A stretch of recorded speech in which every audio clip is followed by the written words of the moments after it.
युग बीते पर सत्य न बीता, सब हारा पर सत्य न हारा।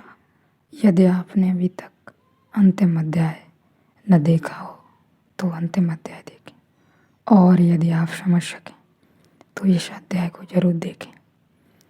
सबसे पहले मैं आपको बता देना चाहता हूँ, यदि आप निरंतर ध्यान में रहते हैं और इसी बीच आपकी तबीयत खराब होने लगती है या आपका शरीर के किसी हिस्से में किसी भी प्रकार की समस्या उत्पन्न हो जाती है, आपका मन बड़ा बेचैन हो जाता है, कभी कभी बहुत बुरे विचारों से ग्रसित होने लगता है। ख्याल रहे, यदि यहाँ भी आप दृष्टा हो सके और आँख खोल कर देख पाए तो यह दुख तुम पर न चढ़ सकेगा। चाहे आप बेशक ध्यान न कर सकें, लेकिन आप देख सकेंगे कि शरीर बीमार है, बुखार आया, शरीर को आया, पैर में दर्द है, सर में दर्द है। यह सब आप देख पाएंगे जब आप दृष्टा की भांति दूर खड़े रहेंगे। आपके पेट में दर्द हो रहा है, किसी भी प्रकार की समस्या आप देख सकेंगे कि यह घटनाएं शरीर में घट रही हैं, और यदि आप जरा भी होश को चूके तो यह घटनाएं मन इतनी बड़ी, इतनी बावत कर देगा कि आप रोएंगे, चीखेंगे, चिल्लाएंगे। मान्यताओं के आधार पर ही सब चलता रहेगा। ख्याल रहे, यदि आप होश में रहे, जरा भी दृष्टा को संभाला तो इसमें से कुछ भी गड़बड़ नहीं होगी।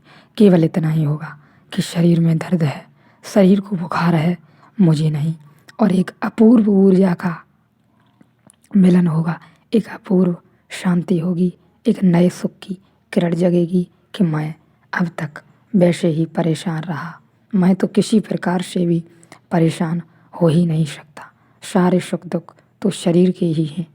आश्चर्य कहा अष्टावक्र ने, जैसे बार बार जनक ने कहा आश्चर्य कि परम ब्रह्मा शाश्वत चैतन्य और कैसे माया में भटक गया था।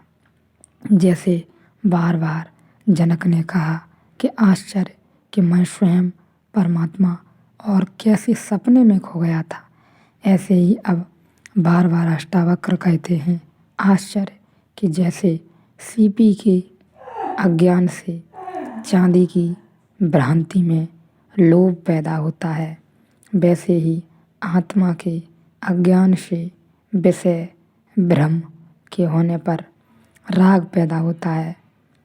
रस्सी पड़ी देखी और समझा कि सांप है तो भय पैदा हो जाता है, सांप है नहीं और भय पैदा हो जाता है। सांप तो झूठा, भय बहुत सच्चा।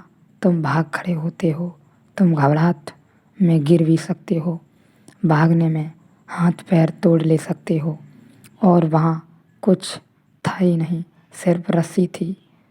सांप के भ्रम ने काम कर दिया।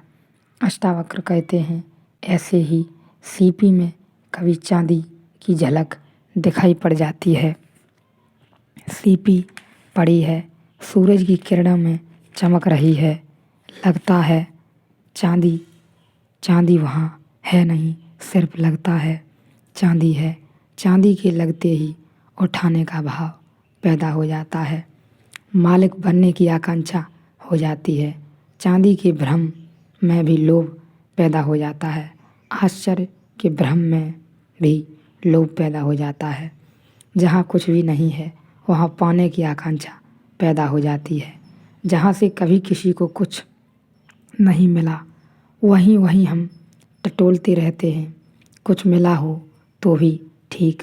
इस पृथ्वी पर कितने लोग हुए, कितने अनंत लोग हुए, सब ने धन खोजा, सब ने धन मरे, सब ने पद खोजा, सब ने प्रतिष्ठा खोजी, सब धूल में गिरे। बड़े बड़े सम्राट पैरों में दबे पड़े हैं, धूल हो गए हैं। गांधसु लौटता था एक गांव से, मरघट से गुजरा तो एक खोपड़ी पर उसका पैर लग गया। उसने वह खोपड़ी उठा ली और उससे माफ़ी मांगने लगा कि क्षमा कर।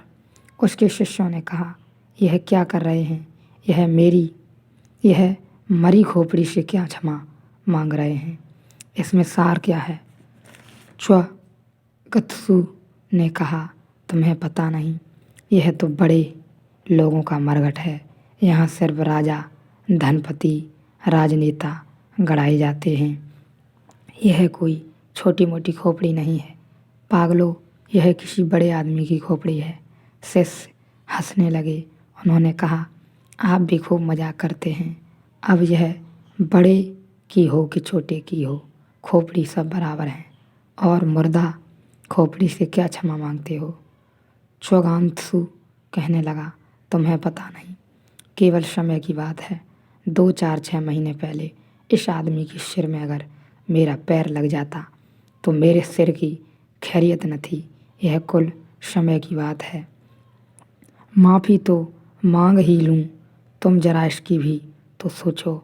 और कुछ दिनों बाद मेरी खोपड़ी भी यहीं कहीं पड़ी होगी और लोगों के पैर में मेरी खोपड़ी से लगेंगे और कोई क्षमा भी न मांगेगा। तुम यह भी तो सोचो, किसको क्या मिला है? कुछ मिला हो और तुम खोजो तब भी ठीक है। यहाँ किसी को कुछ नहीं मिला है।